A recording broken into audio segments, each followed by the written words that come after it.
حضرت علی رضی اللہ تعالی عنہ نے فرمایا، دو قسم کے لوگ جلدی مر جاتے ہیں۔ وہ کون سے دو قسم کے لوگ ہیں جو جلدی مر جاتے ہیں؟ آئیے جانتے ہیں۔ بسم اللہ الرحمن الرحیم۔ السلام علیکم ورحمۃ اللہ۔ حضرت علی رضی اللہ تعالی عنہ نے فرمایا، دو قسم کے لوگ بہت جلدی مر جاتے ہیں۔ وہ دو لوگ کون سے ہیں؟ آئیے جانتے ہیں ویڈیو کو مکمل دیکھ کر۔ محترم ناظرین، حضرت علی رضی اللہ تعالی عنہ کی مجلس میں ایک شخص کھڑا ہوا اور کہنے لگا، حضرت میرا ایک سوال ہے۔ حضرت علی رضی اللہ تعالی عنہ نے فرمایا، بتاؤ کون سا سوال ہے؟ اس نے کہا، مجھے بتایا جائے وہ کون سے لوگ ہیں جو جلدی مر جاتے ہیں اور وہ کون سے لوگ ہیں جو دیر سے مرتے ہیں۔ اور اتنے میں دوسرا شخص کھڑا ہوا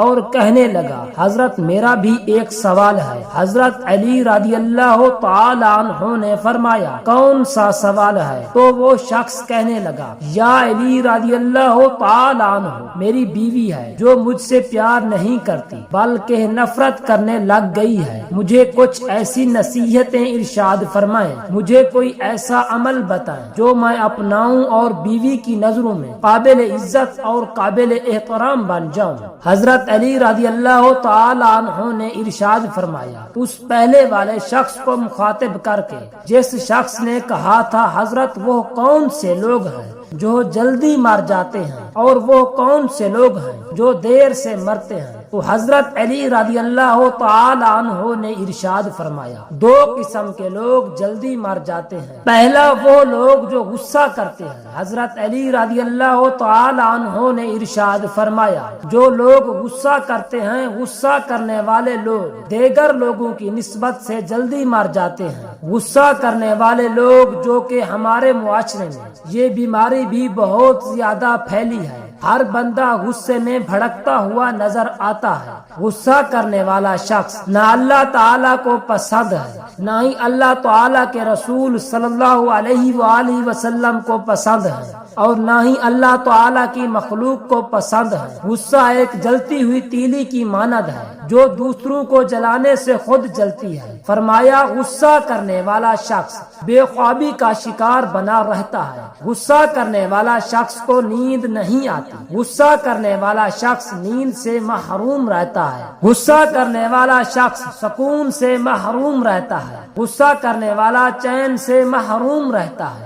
غصہ کرنے والا چین سے محروم، قرار سے محروم۔ غصہ کرنے والا شخص پھیپھڑوں اور دل کا مریض بن جاتا ہے۔ جب یہ پھیپھڑوں اور دل کا مریض بن بیٹھتا ہے تو یہ شخص جلدی مر جاتا ہے۔ ناظرین، غصہ انسان کی شخصیت کا باطنی اظہار ہوتا ہے۔ جب انسان کے مزاج کے خلاف کوئی بات ہو جائے تو اس ناپسندیدہ عمل کے رد عمل میں کیے جانے والے اظہار کو غصہ کہتے ہیں۔ غصہ انسانی فطرت کا لازمی جزو ہے، لیکن اگر یہ ایک خاص حد سے تجاوز کر جائے، انسان کو اندرونی اور بیرونی طور پر مصائب میں مبتلا کر دے، تو کسی مستند ماہر نفسیات کے مشورے سے اس کا تدارک ضروری ہے، ورنہ یہ ڈپریشن جیسے امراض کا موجب بن جاتا ہے۔ علامات: غصہ کرنے والے شخص کو ہائی بلڈ پریشر، چہرے کے سرخ ہو جانا، دل کی دھڑکن کا تیز ہو جانا، تیز سانس لینا وغیرہ۔ ایک شخص نبی کریم علیہ الصلوۃ والسلام سے سوال کرتا ہے، یا رسول اللہ صلی اللہ علیہ وآلہ وسلم، وہ کون سا عمل ہے جو مجھے اللہ کے غضب سے محفوظ رکھے؟ تو آپ صلی اللہ علیہ وآلہ وسلم نے فرمایا، تم غصہ نہ کیا کرو، اللہ تعالیٰ بھی تم پر غصہ نہ ہوگا۔ جوانوں، اگر لمبی عمر چاہتے ہو تو غصہ کرنا چھوڑ دو۔ دوسرا شخص وہ جو ہر وقت، ہر گھڑی، ہر لمحے اپنی نظریں ادھر ادھر پھیرتا رہتا ہے، وہ شخص بھی جلدی ہی مر جاتا ہے۔ جو شخص دنیاوی لذتوں کے پیچھے بھاگتا رہتا ہے، جو بندہ دنیاوی خواہشات کے پیچھے بھاگتا ہے اور موت اس کے پیچھے بھاگتی ہے، جو بندہ دنیاوی لذتوں کا پیچھا کرتا ہے اور موت اس کا پیچھا کرتی ہے، دوڑتے دوڑتے یہ شخص جیسے ہی دنیاوی لذتوں کے قریب جاتا ہے، نفسانی خواہشات کے قریب جاتا ہے، جیسے ہی لذتوں کو چھونے کی کوشش کرتا ہے، لذت حاصل کرنے کی کوشش کرتا ہے، تو یہی لذت اس بندے کو پکڑ کر موت کے منہ میں لے جاتی ہے۔ لہٰذا اس طرح کے لوگ بھی جلدی ہی مر جاتے ہیں۔ حضرت اما عائشہ صدیقہ رضی اللہ تعالی عنہا سے روایت ہے، آپ رضی اللہ تعالی عنہا فرماتی ہیں، رسول اللہ صلی اللہ علیہ وآلہ وسلم سے دریافت کیا، عورت پر سب سے زیادہ کس کا حق ہے؟ حضور علیہ الصلوۃ والسلام نے ارشاد فرمایا، اس کے شوہر کا۔ پھر میں نے عرض کیا، مرد پر سب سے زیادہ کس کا حق ہے؟ آپ صلی اللہ علیہ وآلہ وسلم نے ارشاد فرمایا، اس کی ماں کا۔ ایک صحابیہ رضی اللہ تعالی عنہما نے جب خاوند کے حقوق کے بارے میں سوال کیا تو آپ صلی اللہ علیہ وآلہ وسلم نے فرمایا،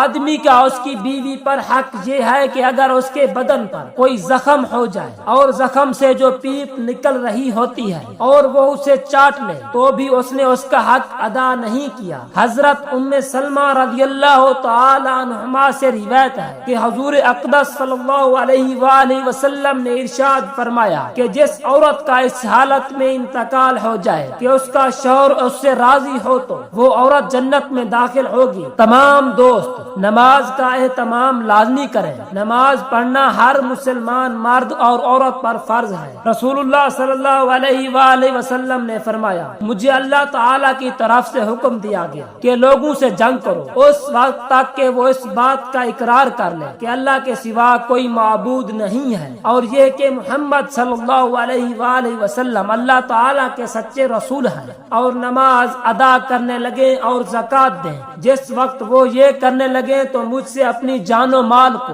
محفوظ کر لیں گے۔ دعا ہے کہ اللہ رب العزت ہمیں حدیث مبارکہ پر عمل کرنے کی طاقت اور توفیق عطا فرمائے۔ دعا ہے کہ اللہ تعالیٰ میرا سنانا اور آپ کا سننا اپنی بارگاہ الہی میں قبول اور منظور فرمائے۔ آمین ثم آمین۔